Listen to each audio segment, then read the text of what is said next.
Agatha Christie, The Sunningdale Mystery. Do you know where we are going to lunch today, Tuppence? Mrs. Beresford considered the question. The Ritz, she suggested hopefully. Think again.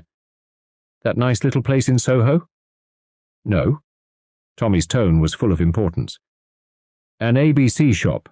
This one, in fact. He drew her deftly inside an establishment of the kind indicated and steered her to a corner marble-topped table. Excellent, said Tommy with satisfaction as he seated himself. Couldn't be better. Why has this craze for the simple life come upon you? Demanded Tuppence. You see, Watson, but you do not observe. I wonder now whether one of these haughty damsels would condescend to notice us. Splendid. She drifts this way. It is true that she appears to be thinking of something else, but doubtless her subconscious mind is functioning busily with such matters as ham and eggs and pots of tea. Chop and fried potatoes, please, miss, and a large coffee, a roll and butter, and a plate of tongue for the lady. The waitress repeated the order in a scornful tone, but Tuppence leant forward suddenly and interrupted her. No, not a chop and fried potatoes. This gentleman will have a cheesecake and a glass of milk. A cheesecake and a milk, said the waitress with even deeper scorn, if that were possible. Still thinking of something else, she drifted away again. That was uncalled for, said Tommy coldly. But I'm right, aren't I? You are the old man in the corner? Where's your piece of string? Tommy drew a long twisted mesh of string from his pocket and proceeded to tie a couple of knots in it. Complete to the smallest detail, he murmured. You made a small mistake in ordering your meal, though. Women are so literal-minded, said Tommy. If there's one thing I hate, it's milk to drink, and cheesecakes are always so yellow and bilious-looking. Be an artist, said Tuppence. Watch me attack my cold tongue. Jolly good stuff, cold tongue. Now then, I'm all ready to be Miss Polly Burton. Tie a large knot and begin. First of all, said Tommy, speaking in a strictly unofficial capacity, let me point out this. Business is not too brisk lately. If business does not come to us, we must go to business. Apply our minds to one of the great public mysteries of the moment, which brings me to the point, the Sunningdale mystery. Ah, said Tuppence with deep interest. The Sunningdale mystery. Tommy drew a crumpled piece of newspaper from his pocket and laid it on the table. That is the latest portrait of Captain Cecil as it appeared in the Daily Leader. Just so, said Tuppence. I wonder someone doesn't sue these newspapers sometimes. You can see it's a man, and that's all. When I said the Sunningdale mystery, I should have said the so-called Sunningdale mystery, went on Tommy rapidly. A mystery to the police, perhaps, but not to an intelligent mind. Tie another knot, said Tuppence. I don't know how much of the case you remember, continued Tommy quietly. All of it, said Tuppence, but don't let me cramp your style. It was just over 3 weeks ago, said Tommy, that gruesome discovery was made on the famous golf links. 2 members of the club who were enjoying an early round were horrified to find the body of a man lying face downwards on the 7th tee. Even before they turned him over, they had guessed him to be Captain Cecil, a well-known figure on the links, and who always wore a golf coat of a peculiarly bright blue colour. Captain Cecil was often seen out on the links early in the morning, practising, and it was thought at first that he had been suddenly overcome by some form of heart disease, but examination by a doctor revealed the sinister fact that he had been murdered, stabbed to the heart with a significant object, a woman's hatpin. He was also found to have been dead at least 12 hours. That put an entirely different complexion on the matter, and very soon some interesting facts came to light. Practically the last person to see Captain Cecil alive was his friend and partner Mr. Hollaby of the Porcupine Assurance Co., and he told his story as follows. Cecil, and he played a round earlier in the day. After tea, the other suggested that they should play a few more holes before it got too dark to see. Hollaby assented. Cecil seemed in good spirits, and was in excellent form. There is a public footpath that crosses the links, and just as they were playing up to the 6th, Green Hollaby noticed a woman coming along it. She was very tall and dressed in brown, but he did not observe her particularly, and Cecil, he thought, did not notice her at all. "The footpath in question crosses in front of the 7th tee," continued Tommy. "The woman had passed along this, and was standing at the farther side, as though waiting." Captain Cecil was the first to reach the tee, as Mr. Hollerby was replacing the pin in the hole. As the latter came towards the tee, he was astonished to see Cecil and the woman talking together. As he came nearer, they both turned abruptly, Cecil calling over his shoulder, "Shan't be a minute." The two of them walked off side by side, still deep in earnest conversation. The footpath there leaves the course, and passing between two narrow hedges of neighbouring gardens, comes out on the road to Windlesham. Captain Cecil was as good as his word. He reappeared within a minute or two, much to Hollerby's satisfaction, as two other players were coming up behind them, and the light was failing rapidly. They drove off, and at once Hollerby noticed that something had occurred to upset his companion. Not only did he foozle his drive badly, but his face was worried, and his forehead creased in a big frown. He hardly answered his companion's remarks, and his golf was atrocious. Evidently, something had occurred to put him completely off his game. They played that hole and the 8th, and then Captain Cecil declared abruptly that the light was too bad, and that he was off home. Just at that point, there is another of those narrow slips leading to the Windlesham Road, and Captain Cecil departed that way, which was a shortcut to his home, a small bungalow on the road in question. The other two players came up, a Major Barnard and Mr. Lecky, and to them Hollerby mentioned Captain Cecil's sudden change of manner. They also had seen him speaking to the woman in brown, but had not been near enough to see. Her face. All three men wondered what she could have said to upset their friend to that extent. They returned to the clubhouse together, and as far as was known at the time, were the last people to see Captain Cecil alive. The day was a Wednesday, and on Wednesdays cheap tickets to London are issued. The man and wife who ran Captain Cecil's small bungalow were up in town according to custom, and did not return until the late train. They entered the bungalow as usual, and supposed their master to be in his room asleep. Mrs. Cecil, his wife, was away on a visit. The murder of the captain was a 9 days' wonder. Nobody could suggest a motive for it. The identity of the tall woman in brown was eagerly discussed, but without result. The police were, as usual, blamed for their supineness, most unjustly as time was to show. For a week later, a girl called Doris Evans was arrested and charged with the murder of Captain Anthony Cecil. The police had had little to work upon, a strand of fair hair caught in the dead man's fingers, and a few threads of flame-coloured wool caught on one of the buttons of his blue coat. Diligent inquiries at the railway station and elsewhere had elicited the following facts. A young girl dressed in a flame-coloured coat and skirt had arrived by Maine that evening about 7 o'clock, and had asked the way to Captain Cecil's house. The same girl had reappeared again at the station 2 hours later. Her hat was awry and her hair tousled, and she seemed in a state of great agitation. She inquired about the trains back to town, and was continually looking over her shoulder as though afraid of something.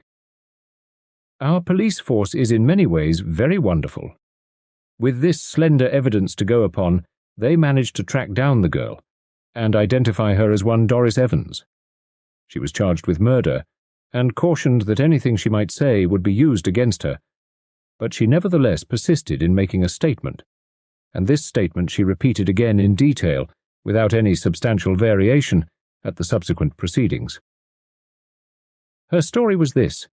She was a typist by profession, and had made friends one evening in a cinema with a well-dressed man who declared he had taken a fancy to her. His name, he told her, was Anthony, and he suggested that she should come down to his bungalow at Sunningdale. She had no idea then, or at any other time, that he had a wife. It was arranged between them that she should come down on the following Wednesday, the day, you will remember, when the servants would be absent and his wife away from home. In the end, he told her his full name was Anthony Cecil, and gave her the name of his house. She duly arrived at the bungalow on the evening in question, and was greeted by Cecil, who had just come in from She-Links. Though he professed himself delighted to see her, the girl declared that from the first his manner was strange and different. A half-acknowledged fear sprang up in her, and she wished fervently that she had not come. After a simple meal which was all ready and prepared, Cecil suggested going out for a stroll. The girl consenting, he took her out of the house, down the road, and along the slip onto the golf course.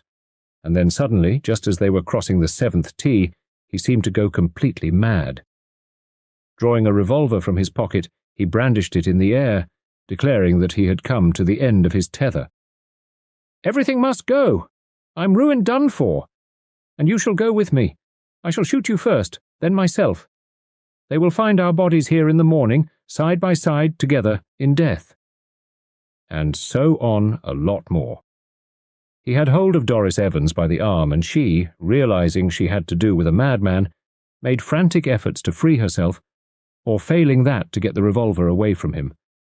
They struggled together, and in that struggle he must have torn out a piece of her hair and got the wool of her coat entangled on a button.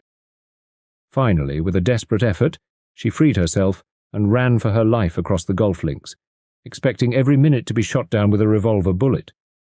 She fell twice tripping over the heather, but eventually regained the road to the station and realized that she was not being pursued. That is the story that Doris Evans tells, and from which she has never varied.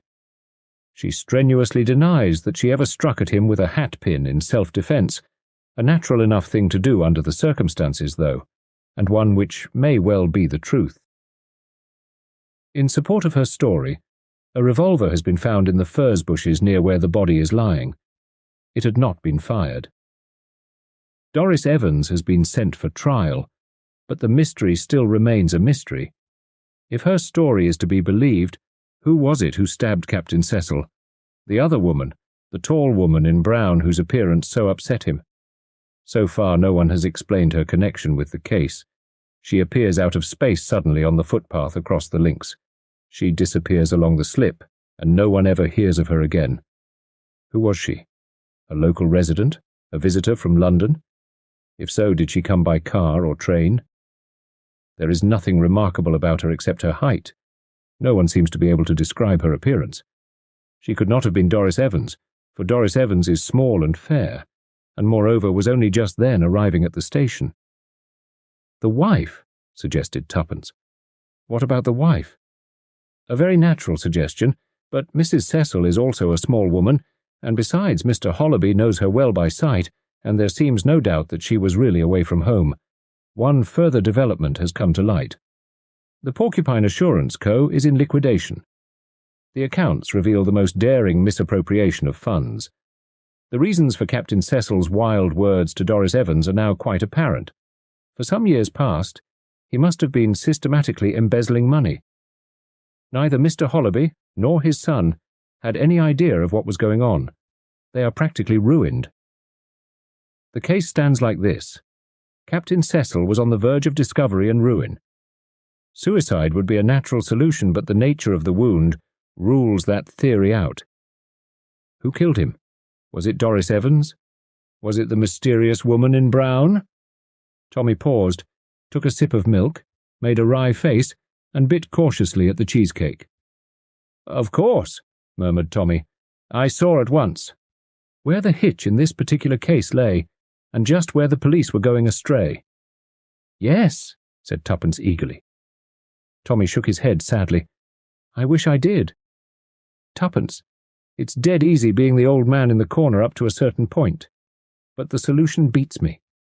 Who did murder the beggar? I don't know." He took some more newspaper cuttings out of his pocket. Further exhibits: Mr. Hollerby, his son, Mrs. Cecil, Doris Evans. Tuppence pounced on the last, and looked at it for some time.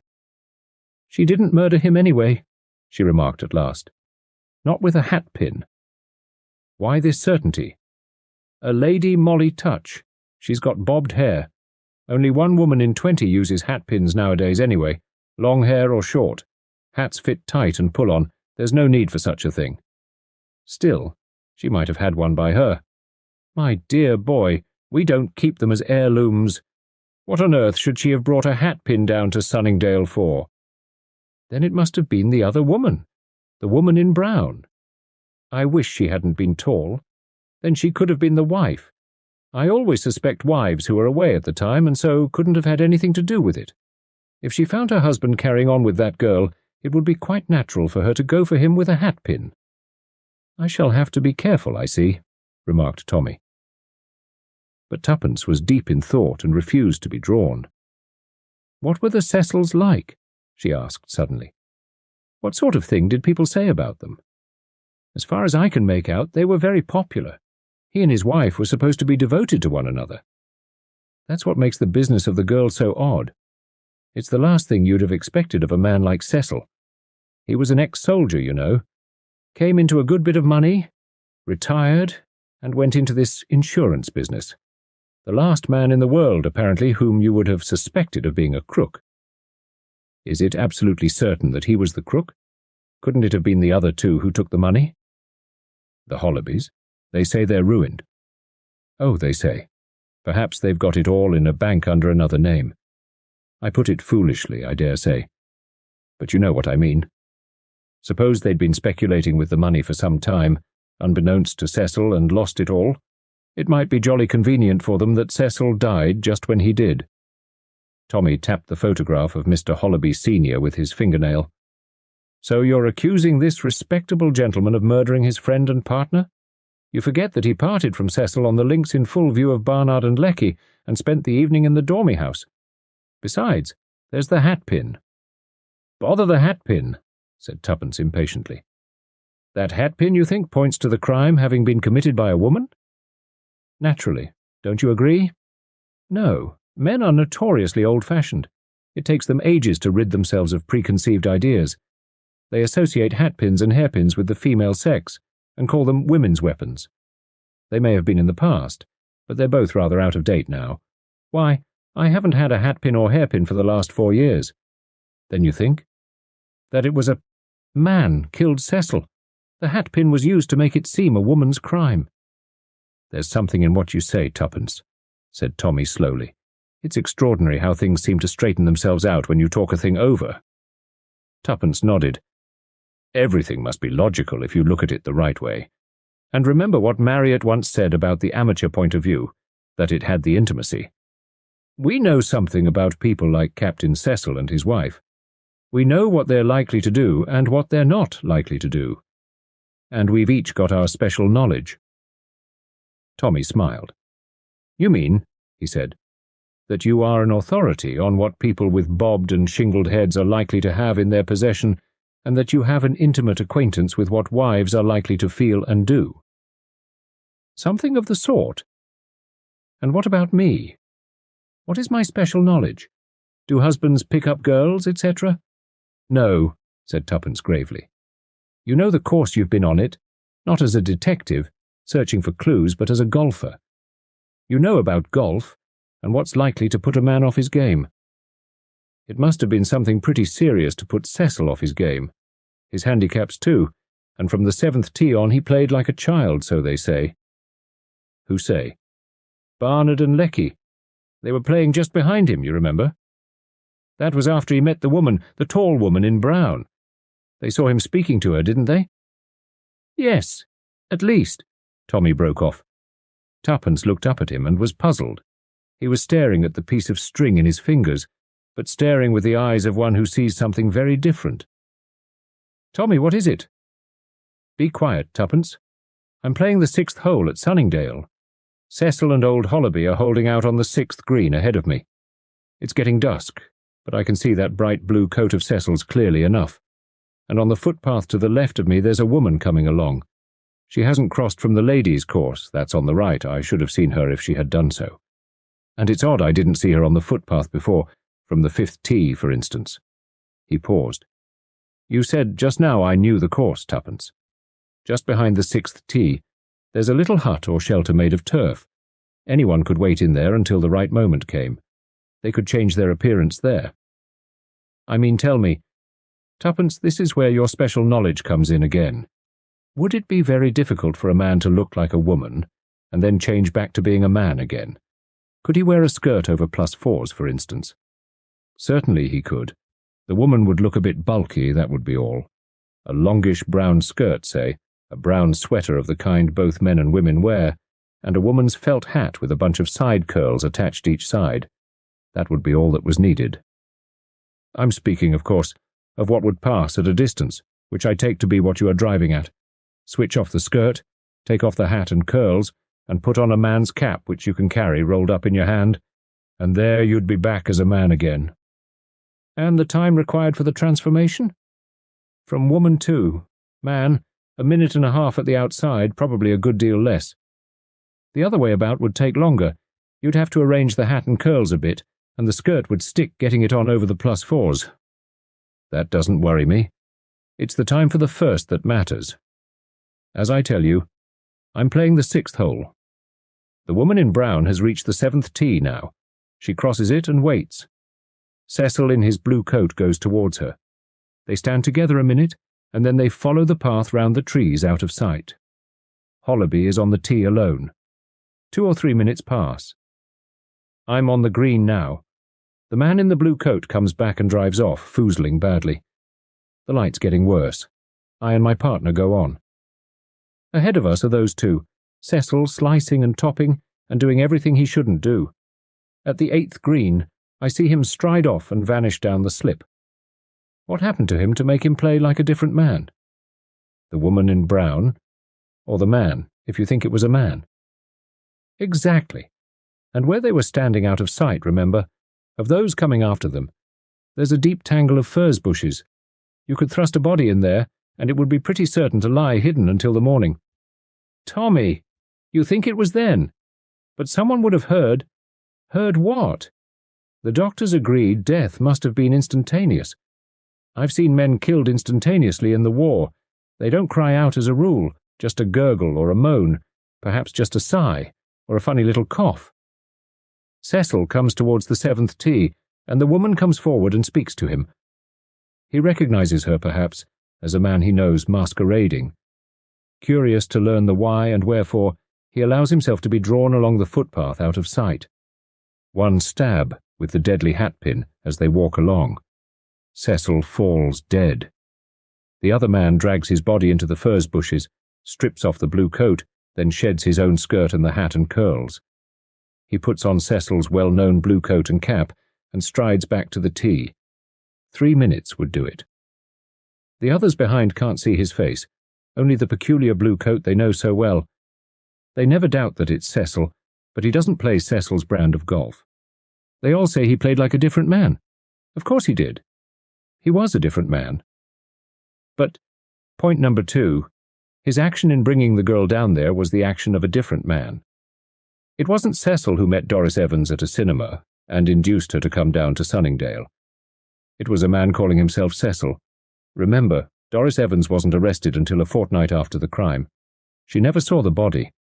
If she had, she might have bewildered everyone by declaring that that wasn't the man who took her out on the golf links that night and spoke so wildly of suicide. It was a carefully laid plot. The girl invited down for Wednesday when Cecil's house would be empty, then the hat pin which pointed to its being a woman's doing. The murderer meets the girl, takes her into the bungalow and gives her supper, then takes her out on the links, and when he gets to the scene of the crime, brandishes his revolver and scares the life out of her. Once she has, taken to her heels, all he has to do is to pull out the body and leave it lying on the tee. The revolver he chucks into the bushes. Then he makes a neat parcel of the skirt and hat, and, now I admit I'm guessing in all probability, walks to Woking, which is only about 6 or 7 miles away, and goes back to town from there. Wait a minute, said Tuppence. There's one thing you haven't explained. What about Hollaby? Hollaby? Yes, I admit that the people behind couldn't have seen whether it was really Cecil or not. But you can't tell me that the man who was playing with him was so hypnotized by the blue coat that he never looked at his face. My dear old thing, said Tommy. That's just the point. Hollaby knew all right. You see, I'm adopting your theory that Hollaby and his son were the real embezzlers. The murderer's got to be a man who knew Cecil pretty well knew, for instance, about the servants being always out on a Wednesday and that his wife was away, and also someone who was able to get an impression of Cecil's latchkey. I think Hollaby Jr. would fulfill all these requirements. He's about the same age and height as Cecil, and they were both clean-shaven men. Doris Evans probably saw several photographs of the murdered man reproduced in the papers, but as you yourself observed, one can just see that it's a man, and that's about all. Didn't she ever see Hollerby in court? The son never appeared in the case at all. Why should he? He had no evidence to give. It was old Hollerby with his irreproachable alibi, who stood in the limelight throughout. Nobody has even bothered to inquire what son was doing that particular evening. It all fits in, admitted Tuppence. She paused a minute and then asked, "Are you going to tell all this to the police?" "I don't know if they'd listen." "They'll listen, all right," said an unexpected voice behind him. Tommy swung round to confront Inspector Marriott. The inspector was sitting at the next table. In front of him was a poached egg. "Often drop in here to lunch," said Inspector Marriott. "As I was saying, we'll listen all right. In fact, I've been listening. I don't mind telling you that we've not been quite satisfied all along over those porcupine figures. You see, we've had our suspicions of those Hollebys, but nothing to go upon. Too sharp for us. Then this murder came, and that seemed to upset all our ideas. But thanks to you and the lady, sir, we'll confront young Hollerby and Doris Evans and see if she recognises him. I rather fancy she will. That's a very ingenious idea of yours about the blue coat. I'll see that Blunt's brilliant detectives get the credit for it." "You are a nice man, Inspector Marriott," said Tuppence gratefully. "We think a lot of you too at the Yard," replied that stolid gentleman. "You'd be surprised. If I may ask you, sir, what's the meaning of that piece of string?" "Nothing," said Tommy, stuffing it into his pocket. "A bad habit of mine. As to the cheesecake and the milk, I'm on a diet. Nervous dyspepsia. Busy men are always martyrs to it." "Ah," said the detective. "I thought perhaps you'd been reading well. It's of no consequence." But the inspector's eyes twinkled. Thank you very much for listening to this story, narrated by Jason Fraser. Don't forget to subscribe to the Detective Tales channel and be sure to leave a comment.